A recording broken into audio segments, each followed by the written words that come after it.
Hello everybody, my name is Aman Singh. Currently I'm working with Lexington Company as a legal editor. तो आज का हमारा इस video का टॉपिक ये है property dispute law in India. तो हमारा ये जानना काफ़ी ज़रूरी है क्योंकि हमारे देश में लोगों को ये पता ही नहीं होता कि जो एक प्रॉपर्टी होती है वो किन किन लोगों को डिवाइड हो सकती है, किस किस रेशो में डिवाइड हो सकती है और उसके फर्दर कितने नॉमिनीज रह सकते हैं। और कभी कभार तो इतना भी होता है, कई लोग जिस प्रॉपर्टी के नीचे बैठ के सोच रहे होते हैं कि आने वाले टाइम में ये प्रॉपर्टी हमारी हो जाएगी, पर बाद में जब उनको पता चलता है तो वो बड़ा दुख मनाते हैं, जाहिर सी बात है। तो पहले तो हमें ये जानना काफ़ी ज़रूरी है कि प्रॉपर्टी कितने टाइप की होती है। प्रॉपर्टी के दो टाइप होते हैं basically. First type is self acquired property, second type is ancestral properties. तो जो हमारा सेल्फ एक्वायर्ड प्रॉपर्टी होता है वो किसी भी पर्सन के पर्सनल इनकम से ख़रीदा हो वो प्रॉपर्टी होता है। जैसे कि मान लीजिए कोई पर्सन है, उसने एक प्रॉपर्टी को अपने कमाई से, अपने सोर्स ऑफ इनकम से ख़रीदा, तो वो उसकी सेल्फ एक्वायर्ड प्रॉपर्टी होगी। और जो एंसेस्ट्रल प्रॉपर्टी है उसका मतलब ये है कि जो उसको उसके फादर से मिली हुई हो, मतलब उसके फादर ने उसको एज अ विल में दिया हो, एज अ गिफ्ट दिया हो, हैंड ओवर किया हो, कुछ भी दे सकते हैं, मतलब उसके पापा ने उसको प्रॉपर्टी दे रखी है। तो ये है दो प्रॉपर्टी के टाइप।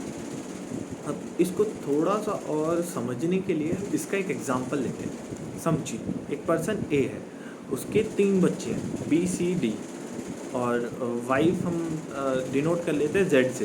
उसकी एक वाइफ है जो कि जेड है। तो जो अब इसमें आप कुछ भी समझ सकते हैं, बी सी लड़के हैं और डी लड़की है, या बी सी लड़कियां है और डी लड़का है। तो हम कुछ भी समझ सकते हैं।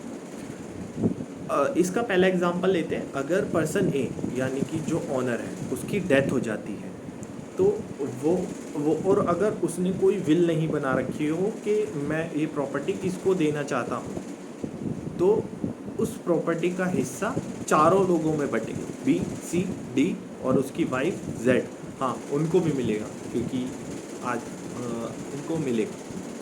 तो 1/4 उन चारों में वो हिस्सा बढ़ जाएगा। अगर वो ही पर्सन ए जो ऑनर है वो ज़िंदा हो, और अगर बी जो कि लड़का है वो अगर अपने फादर से डिमांड करता है अपने प्रॉपर्टी की, तो इसमें एक एलिगेशंस है।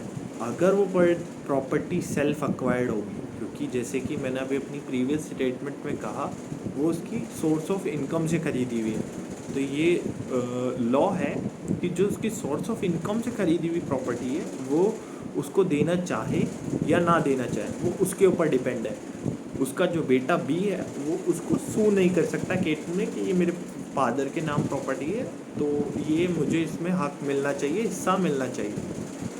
अगर वही property, same property essential property होती तो वो सू कर सकता था, कुछ ना कुछ बात लगा के कि ये मेरे फादर के प्रॉपर्टी है, ये हमारे पीढ़ियों में चलती आ रही है, तो इसमें मुझे हिस्सा मिलना चाहिए। तो यहाँ उसको हिस्सा मिलता। पर अगर इसका एक और एग्जांपल ले सकते हैं, सपोज़ करिए जो ऑनर ए, सेम सिचुएशन, मतलब सेम फैमिली, जो ऑनर ए है उसके पास दो प्रॉपर्टी है, एक सेल्फ एक्वायर्ड है और एक एंसेस्ट्रल प्रॉपर्टी है। तो जो सेल्फ एक्वायर्ड होगी, सेम मेरे प्रीवियस इसमें भी सेम लॉ लगेगा। जो हमारा एंसेस्ट्रल प्रॉपर्टी है वो बेटों को मिलेगी क्योंकि वो पीढ़ी दर पीढ़ी चलती आ रही है। और जो सेल्फ एक्वायर्ड प्रॉपर्टी है जो कि उसके पापा ने अपनी सोर्स ऑफ इनकम से खरीदी हुई है, यानी कि ए ने अपनी सोर्स ऑफ इनकम से खरीदी हुई है, तो वो चाहे तो दे और चाहे तो ना दे।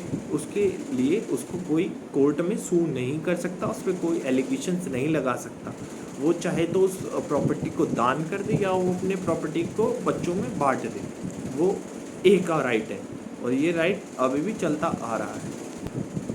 बाकी इस प्रॉपर्टी डिस्प्यूट में कुछ ज़्यादा ख़ास तो है, इसके फर्दर एग्जांपल काफ़ी सारे एलिगेशंस लग सकते हैं, बट अगर हम इस टॉपिक को देखें तो इसमें सिर्फ इतना ही है।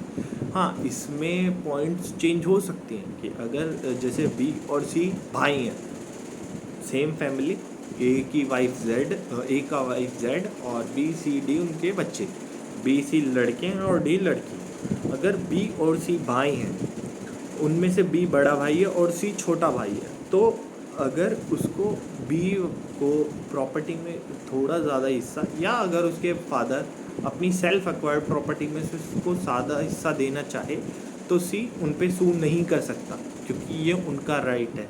और कभी कभार छोटे भाई भी नहीं कोई ज़्यादा एलिगेशंस लगाते कि मुझे कम क्यों दिया, मुझे ज़्यादा क्यों दिया।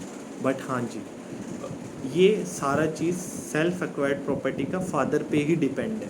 और अगर सेम चीज़ एंसेस्ट्रल प्रॉपर्टी में हो तो इनको इक्वल मिलेगा, और छोटा भाई बड़े भाई पे सू भी कर सकता है।